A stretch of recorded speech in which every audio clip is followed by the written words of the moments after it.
नमस्कार दोस्तों, साथी संदेश लाइव में आपका स्वागत है। मैं हूं संतोष शर्मा। हम अभी पहुंचे हैं भिलाई के जिला कार्यालय, भाजपा के भिलाई जिला कार्यालय में, और यहाँ कार्यालय में एक अनोखी प्रदर्शनी का आयोजन किया गया है। क्या है ये प्रदर्शनी और क्यों है ये प्रदर्शनी, इसके बारे में हम जानकारी आपको देना चाहते हैं। पहले तो हम आपको प्रदर्शनी दिखाएं। इसमें मोदी की गारंटी और विष्णु का सुशासन, जैसा कि आप देख पा रहे हैं, मोदी की गारंटी और विष्णु का सुशासन, और जो नीतियां हैं, जो योजनाएं हैं, कृषक उन्नति योजना, ऐसे ही इस तरफ में जितने भी बोर्ड लगे हुए हैं, इन सभी प्रदर्शनियों में यही बताया गया है कि मोदी की गारंटी और विष्णु का सुशासन और जो योजनाएं हैं उसके बारे में बताया गया है।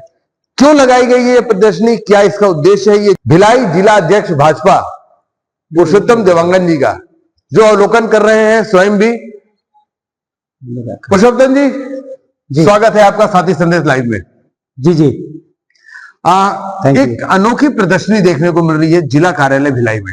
जी, ये चारों तरफ बस मोदी की गारंटी और सुशासन, विष्णुदेव साय का सुशासन। जी, क्या है ये बताएंगे इसके बारे में। देखिए, भारतीय जनता पार्टी का 6 अप्रैल को स्थापना दिवस भारतीय जनता पार्टी पूरा देश में मनाई। आप जानते हैं कि भारतीय जनता पार्टी विश्व की सबसे बड़ी पार्टी है और कैडर बेस्ड पार्टी है। कहीं न कहीं हमारी पार्टी की स्थापना को बहुत ही उल्लास और उत्साहपूर्वक मनाया गया, और इसी साथ में चल रहा है हमारा सेवा पखवाड़ा। सेवा पखवाड़े के रूप में पार्टी के विभिन्न सारे कार्यक्रम आई हुई है। इसमें से एक कार्यक्रम ये भी था कि हम जो है केंद्र सरकार और राज्य सरकार की योजनाओं को जन जन तक पहुंचाएं, कार्यकर्ताओं को पता चले और इन योजनाओं का लाभ जो है नीचे स्तर पर परिणित हो सके। इसी तात्पर्य में भारतीय जनता पार्टी भिलाई जिला की ओर से यह प्रदर्शनी यहाँ पर लगाई गई, जिसका उद्घाटन समारोह में हमारे बीच में बसंत के लोकप्रिय विधायक भाई रिकेश सेन जी उपस्थित हुए। हमारे खादी ग्राम बोर्ड के अध्यक्ष भैया राकेश पांडे जी भी आए थे, सांसद जी का भी इनवाइट था, और सभी हमारे प्रदेश के जिले में निवासरत सभी हमारे अधिकारीगण, जिला के अधिकारीगण, मंडल के अध्यक्ष, मोर्चा प्रकोष्ठ के लोग और निचले स्तर पर बूथ के लोग भी आए हुए थे। और यहाँ देखें कि हमारी सरकार की, केंद्र सरकार की 30 योजनाएं जो चल रही है, उस सारी योजनाओं के बारे में जानकारी यहाँ पर प्रदर्शनी में लगाया गया है। वैसे ही हमारे प्रदेश में विष्णुदेव साय जी की सरकार है, उनकी भी 25 योजनाओं का यहाँ पर प्रदर्शनी लगाई गई है, जो योजनाओं से जनहित में काम हो रही है, और सारे कार्यकर्ता यहाँ पर अवलोकन करके जा रहे हैं। कई बार ऐसा होता है कि योजनाओं की जानकारी नहीं हो पाती है, इसलिए जनता को लाभ नहीं मिल पाता है। अब सारे कार्यकर्ता यहाँ योजनाओं की जानकारी लेकर के जा रहे हैं, और जिस तरह से उनकी समस्या होगी, जिन तरह से उनको लाभ दिलाने का काम होगा, सभी कार्यकर्ता, पार्षदगण, हमारे जनप्रतिनिधिगण इन योजनाओं का लाभ उनको दिलवाएंगे। और साथ साथ में आप देखेंगे कि भिलाई जिला का स्थापना कब हुई थी और प्रथम जिला अध्यक्ष कौन बने थे, उनका भी हमने यहाँ पर देखिए प्रदर्शनी लगाए हुए हैं। और हमारे भिलाई जिला 82-83 से प्रारंभ होकर के आज 2025 का सफरनामा देखेंगे कि यहाँ पर हमारा सबसे पहले प्रथम जिला अध्यक्ष श्रद्धेय डॉक्टर निरंजन सिंह गुप्ता जी से लेकर के अभी वर्तमान तक का यहाँ पे सारे जिला अध्यक्ष का फोटो भी हमने लगाया है। साथ में हमारे श्यामा मुखर्जी, दीनदयाल उपाध्याय जी, आदरणीय अटल जी और सारे राष्ट्रीय नेता का भी फोटो यहाँ पर लगाया, ताकि कार्यकर्ताओं को पता चल सके कि भारतीय जनता पार्टी के इतिहास, भारतीय जनता पार्टी का सफरनामा कैसा रहा, वो आप सारे प्रदर्शनी माध्यम से देख सकते हैं।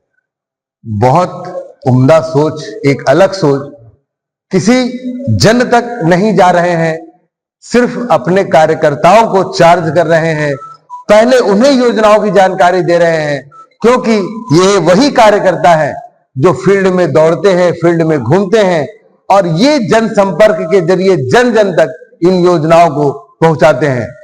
भैया, इसमें कुछ मुख्य योजनाओं के बारे में मैं जानना चाहूंगा जो आपके हमारे चैनल के माध्यम से लोगों तक पहुंच जाए। सरकार की योजना, जैसे आप जानते हैं कि हमारी जैसी छत्तीसगढ़ सरकार बनी और हमने मैनिफेस्टो में डाला था कि पहले हम लोग जो है आवास योजना को लेकर के हमारे मुख्यमंत्री जी बहुत संजीदा के साथ में 18 लाख आवास को ले जैसा निर्णय लिया, और उन गरीबों को आवास मिलने चाहिए। जैसे देखे होंगे, हमने वादा किया था कि जन धन योजना के माध्यम से उनको जो है पैसा आएगा। मातारी वंदन योजना के माध्यम से मातारियों को, जो बहनों को, जो माताओं को वादा किए थे, आज देखेंगे 70 लाख महिलाओं को खाते में प्रति माह बिना नागा किए हुए हर महीना उनको जो है उनकी जो है समय पैसा आ रहा है। ऐसे कई योजनाएं हमारे जो है लगातार चल रहे हैं और सफलता के साथ में चल रहा है, जनता जिसको स्वीकार कर रही है।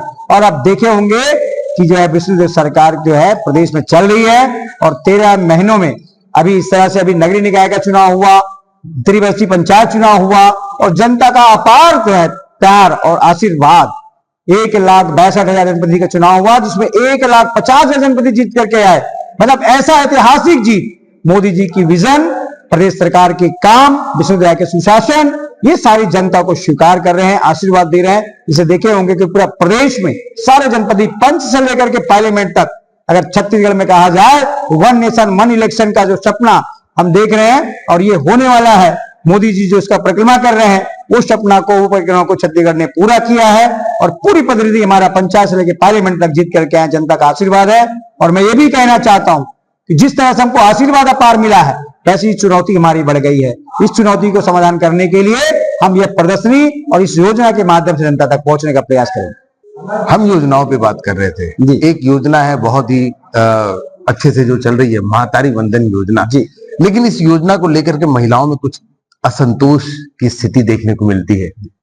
कारण आप भी जानते हैं कि जो भी कारण हो, किसी न किसी कारण से कुछ न कुछ महिलाओं के, या तो महातारी वंदन योजना की जो राशि आती थी, सहायता राशि, वो बंद हो गई है, या शुरू से ही उन्हें नहीं मिल रहा है। जिसमें एक केस मेरे सामने का है, ऑनलाइन नहीं हो पाने की वजह से वो वंचित रह गई महिला। लेकिन वो किसकी गलती है आखिर?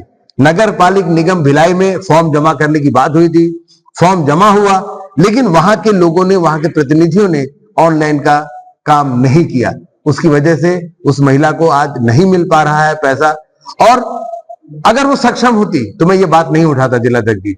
बिल्कुल जरूरतमंद थी, उसे मिलना था। देखिए, किसी कारणवश वो चूक हो गया होगा। नगर निगम के द्वारा सभी जगह शिविर लगाया गया था और कहीं ना कहीं जितने लोग उस समय फॉर्म को भर पाए थे, फॉर्म का वेरिफिकेशन हुआ, पंजीयन हुई, रजिस्ट्रेशन हुआ। आप देखेंगे छत्तीसगढ़ में 70 लाख महिलाओं को इस योजना का लाभ मिल रहा है। उन्होंने फॉर्म भरा था और आपको बता दूं, बहुत जल्द फिर से महातारी वंदन योजना का सर्वे होने वाला है, फॉर्म भराने वाला है। जो भी माता बहनें अगर अवंचित हो गई है, नहीं कर पाई है, नहीं भर पाई है, तो उनसे आग्रह और निवेदन करूंगा कि वो अभी जब नया चालू हो रही है सर्वे, उस सर्वे में अपना नाम जरूर जुड़वाएं। एक सवाल और चाहूंगा आपसे। युवा जो बेरोजगार है, और आज सिर्फ छत्तीसगढ़ प्रदेश ही नहीं, हमारा दुर्ग जिला ही नहीं, पूरे भारत देश का ये एक ऐसा मुद्दा है जो विकराल रूप धारण करता जा रहा है, बेरोजगारी। महिलाओं के लिए व्यवस्था हो गई, बुजुर्गों के लिए व्यवस्था हो गई, स्वास्थ्य के लिए व्यवस्था हो गई। क्या युवा वंचित रहेंगे? क्या युवाओं के लिए बेरोजगार भत्ते जैसी कोई चीज नहीं आनी चाहिए?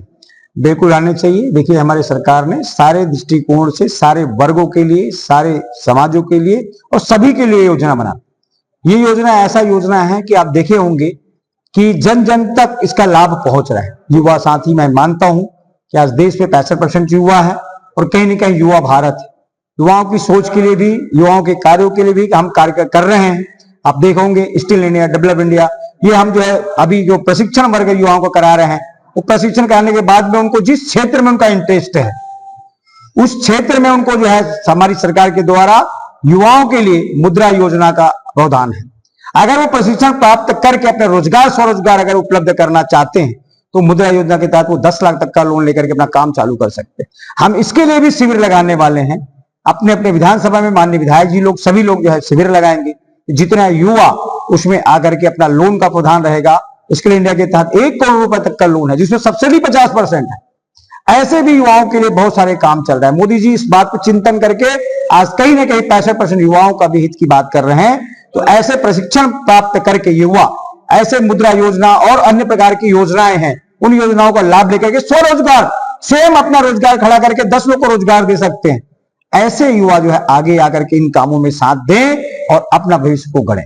8 तारीख से सुशासन तिहार शुरू हुई है। क्या है सुशासन तिहार? सरकार कैसे इस पर काम करेगी?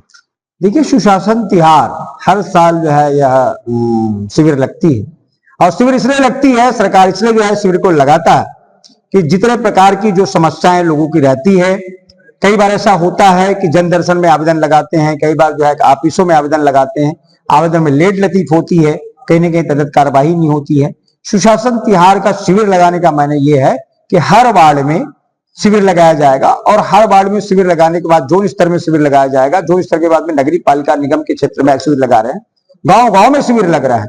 शिविर के माध्यम से यह है कि जितने भी आवेदन जो समस्याओं को लेकर के है, चाहे जमीन संबंधी हो, राजस्व संबंधी हो, मेडिकल संबंधी हो, राशन कार्ड हो, आयुष्मान कार्ड हो, है ना, जितने प्रकार की उनको कंप्लेन है या किसी प्रकार की जल की है, रोड की है, नाली का है, बिजली का है, जो भी समस्याएं हैं जो सरकार के करने के लायक हो, वो समस्या को शिविर के माध्यम से कलेक्ट करना और तत्काल उनको पंजीयन करके उस समस्या को अगर ऑन द स्पॉट सॉल्व हो सकता है तो वहां पे एसडीएम बैठा हुआ, राजस्व अधिकारी बैठा है, मेडिकल अधिकारी, सारे लोग वहां पर बैठे हुए हैं, वो तदत कर सकते हैं। अगर कुछ प्रक्रिया में टाइम लगेगी तो पंजीयन करके तत्काल उनको जो है हम जो है उस लाभ दिलाने का प्रयास करते हैं। मैं मान गया कि पंजीयन, आपने स्वयं बोला कि पंजीयन कराना है, ऑनलाइन कराना है, जिससे उसका एक नंबर जनरेट होगा और उस नंबर के हिसाब से उनके कार्य को पूरा किया जाएगा। जब ऑनलाइन कराना ही है, जब नंबर जनरेट होना ही है, तो फिर ये शिविर का दिखावा क्यों?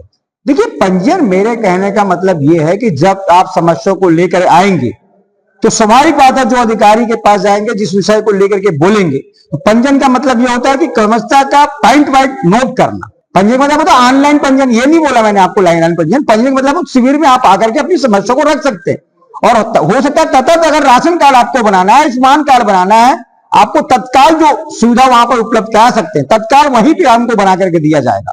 और पंजीयन ऐसा तो है नहीं जिलाध्यक्ष जी, मैं खुद स्वयं गया हूं शिविर में और जहां जहां सुशासन तिहार के डब्बे रखे हुए, वहां के अधिकारियों ने स्वयं कहा है कि ऑनलाइन कराना जरूरी है, बिना ऑनलाइन के आपका कार्य नहीं होगा। जैसे डब्बा रखा हुआ है उसमें आप समस्या को जो है लिख करके आप डालेंगे, डेली का डेली वो डब्बा निकाल करके शाम तक का वो सारे समस्याओं को, सारे लेटरों को जो है पॉइंट आउट नोट किया जाता है। जिस भी विभाग की समस्या है, मान लो जो है आपका राशन कार्ड का है तो राशन कार्ड में, आयुष्मान कार्ड के आयुष्मान कार्ड में, स्वास्थ्य के स्वास्थ्य में, अगर राजस्व का तो राजस्व में, वो रजिस्टर तुरंत तत्काल उसी दिन वो नोट किया जाता है, विभाग को दिया जाता है और जो समस्या का तत्काल निराकरण हो सके उनको जल्दी से जल्दी निराकरण करने का प्रयास किया जाता है। ऑनलाइन नहीं कराना है। ऑनलाइन नहीं, ऑनलाइन मतलब पंजीयन आपको वहां जाकर के शिविर में कराना है। देखिए, आवेदन आप नहीं देंगे तो समस्या कहां से पता चलेगा? इसीलिए शिविर में आप पहुंच करके अपना जो है कम से कम पंजीयन, कहने का मतलब आवेदन तो दीजिए, आवेदन देंगे तभी ना उसमें कार्रवाई होगी। पंजीयन मतलब है आवेदन देना और तत्काल वो रजिस्टर भी मेंटेन हो रहा है। हमारा जो है बॉक्स से जितने भी पर्चियां, जितने भी आवेदन आए हैं, तत्काल जिस विभाग का आवेदन है उस विभाग को तत्काल वह फॉरवर्ड हो जाता है। ये थे हमारे बीच में भिलाई जिलाध्यक्ष भाजपा के अध्यक्ष पुरुषोत्तम देवांगन जी। इन्होंने बताया कि कार्यालय में जो प्रदर्शनी लगी है उस प्रदर्शनी का क्या उद्देश्य है, कार्यकर्ताओं के माध्यम से कार्यकर्ताओं को बताया जा रहा है, पूरी बातें बताई जा रही हैं, योजनाओं के बारे में बताया जा रहा है, और ताकि हर योजना आम जनमानस तक पहुंचे। और रही बात सुशासन तिहार की, तो इसमें भी जो भ्रांतियां फैली हुई थी कि ऑनलाइन कराना जरूरी है, उसे भी हमने जिलाध्यक्ष जी से पूछा और इन्होंने साफ कहा है कि आपको शिविर तक पहुंचना पड़ेगा, ऑनलाइन कराना जरूरी नहीं है। लेकिन आवेदन शिविर में जाएगा और शिविर में बैठे हुए जो लोग हैं, जो अधिकारी हैं, वो उसका पंजीयन करेंगे। तो जब तक आवेदनों का पंजीयन नहीं होगा उस पर कार्रवाई कैसे हो सकती है? शासन को कैसे पता चलेगा कि किस व्यक्ति की क्या समस्या है? तब तो जब आपकी समस्या पंजीयन के माध्यम से सरकार तक पहुंचेगी, तब सरकार उसका निदान करेगी और आपसे पूछेगी कि हाँ भाई, आपका समस्या का समाधान हुआ कि नहीं। मैं सही कह रहा हूँ जिलाध्यक्ष? जी जी जी बिल्कुल। जिलाध्यक्ष जी, बहुत बहुत धन्यवाद हमसे जुड़ने के लिए। Thank you, thank you, thank you sir, thank you. तो दोस्तों, भाजपा के भिलाई जिला कार्यालय में जो प्रदर्शनी लगी है, चाहेंगे कि आप भी एक बार आए और इस प्रदर्शनी को देखें और योजनाओं के बारे में जानकारी लें। जब तक आवेदनों का पंजीयन नहीं होगा तब तक सरकार को कैसे पता चलेगा कि किस व्यक्ति की क्या समस्या है और उसे कैसे दूर करेगी, और दूर करने के बाद आपके पास भी पहुंचेगी सरकार और पूछेगी कि हाँ, आपकी समस्या का समाधान हुआ कि नहीं। जिलाध्यक्ष ने हमारे सभी सवालों का जवाब बहुत ही बेबाकी से दिया है और जैसा कि उन्होंने बताया था, मैं एक बार इधर दिखाना चाहूंगा कि भिलाई जिला अध्यक्ष के जितने भी लोग अब तक मनोनीत हुए हैं, उन सभी की फोटो यहाँ लगाई गई है। उन सभी की फोटो यहाँ आप देख पा रहे हैं। अब देखना यह है कि ये जो प्रदर्शनी है, इस प्रदर्शनी से जो कार्यकर्ता चार्ज होंगे, जो कार्यकर्ता जानेंगे, वो किस तरह से जनता तक पहुंचेंगे और किस तरह से आम जनमानस को योजनाओं को बता करके इसका लाभ दिलाने में सक्षम हो पाएंगे। ऐसी और खबरों के लिए बने रहिए हमारे साथ और देखते रहिए साथी संदेश लाइव। मैं हूं संतोष शर्मा, दुर्ग भिलाई से।